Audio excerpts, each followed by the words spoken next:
man.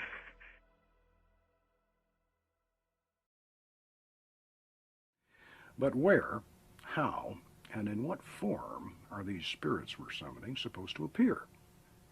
That one all-important element, how to make the spirit physically appear, was always missing from the old grimoires. Now, I knew that over a dozen ancient and modern writers on magic couldn't be involved in one big, long-standing conspiracy to suppress this vital secret, so it seemed obvious that at some time in the past, the key to the magical art had been lost. Turn of the last century, the famous, or if you prefer infamous, magician Aleister Crowley had tried to conjure one of the Lemegeton's Goetia demons out of incense smoke, and, not surprisingly, he had very little success after a great deal of effort. This did not surprise me. Trying to form an image or commanding a spirit to produce an image out of curling, twisting smoke was more of an experiment in telekinesis than a vision from beyond. Aleister Crowley did not possess the secret technique, but he certainly understood the philosophy. He stated clearly in his 1904 edition of the Goetia of the Lemegeton that the spirits of Solomon's brass vessel are portions of the human brain. I knew that magical visions were certainly hypnotic. In this respect, Crowley had been absolutely right. Solomon's genii would not come forth from caverns beneath the earth. They would rise out of the nether reaches of the deep mind. If all this magic is only in the mind, weren't those old wizards and even the modern magicians like that Crowley fellow just using their imagination? Yes, they certainly were. But the human imagination, inspired by its divine creator, is the most powerful force in the universe. A river of hopes and dreams that bears us all along on its flowing course, from the beginning to the end of time, from planet Earth out to the farthest star. The wisdom of Solomon was proverbial. Therefore, we should not be surprised to discover that Solomon's art of magic was actually an ancient system of psychology. In the 1920s, Jung presented his revolutionary theory that beneath and beyond the personal subconscious mind, there flowed a vast, deep sea of dream images and forgotten lore. He referred to this as the collective unconscious. This mysterious psychic ocean was not the exclusive property of any individual human being. It was a dimension shared by all of us. Here one might discover the great archetypes of mythology, the heroes, the beautiful courtesans, the martyred saints, and the monstrous villains of our past. Here were the mysterious man-created gods, which Hermes Trismegistus had written about so long ago. And here were the demons of King Solomon's brass vessel. Theories by themselves do not produce results. For results, the magician still depends today, as he did thousands of years ago, on methods and techniques. Since time immemorial, magicians have placed themselves and others into states of trance, during which visions and oracles were received.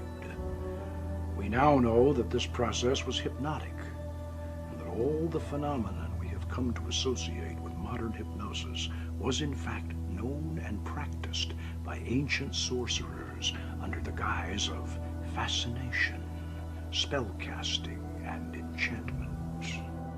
Jung's famous colleague, Sigmund Freud, was quick to realize the significance of what Jung had discovered, or rediscovered, and Freud was horrified by it.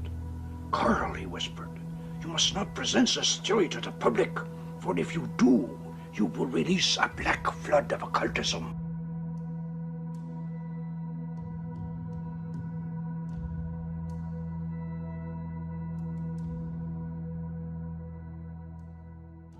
Let's talk about your podcast, Kesha and the Creepies. I'm really into spiritual things and like the supernatural, and I'm just like, I would call myself a, what's the word? Like I'm a spiritual explore. With Demi Lovato, I loved the conversation we had because she just turned me on to like a whole new, there are a couple books she mentioned and an app she mentioned that I immediately downloaded, and I made my family for Christmas. I was like, all I want for Christmas is us all to meditate and try to channel extraterrestrials. And they're like, okay. So I'm like trying to get all my friends and family into meditating the aliens to us. So that's my new hobby because of Demi Lovato. Christmas. I was like, all I want for Christmas is us all to meditate and try to channel extraterrestrials. And they're like, okay. So I'm like trying to. We're going to talk to you about the most urgent thing that is on our mind, and what we suspect is the most urgent thing on the minds of those who will connect with us.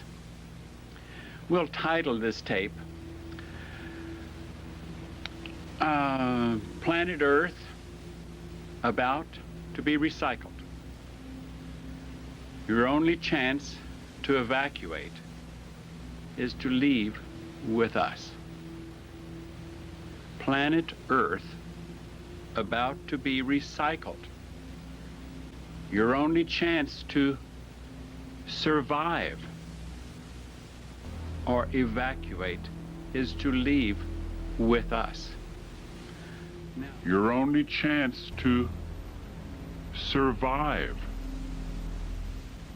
or evacuate is to leave with us.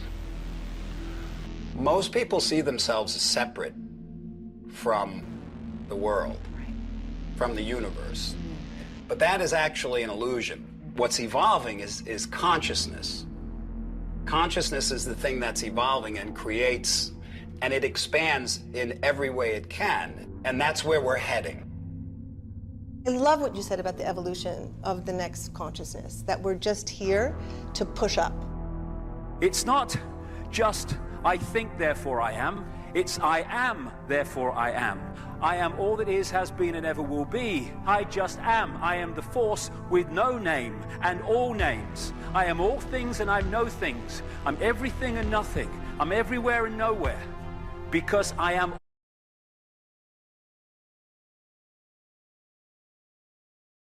all that is, therefore I'm all possibility. We all rejoice as one when any of you find your center, and more of what our desire to see mankind do, to be enlightened within themselves. Your consciousness at the very depth of yourself is all the wisdom, all of the inspiration, and all of the love that you would ever need or want. The voice of God inside of you. That's the only word of God that matters. Because we, all of us on this planet, have the way within us if we only access that. If you can find that peace and that equanimity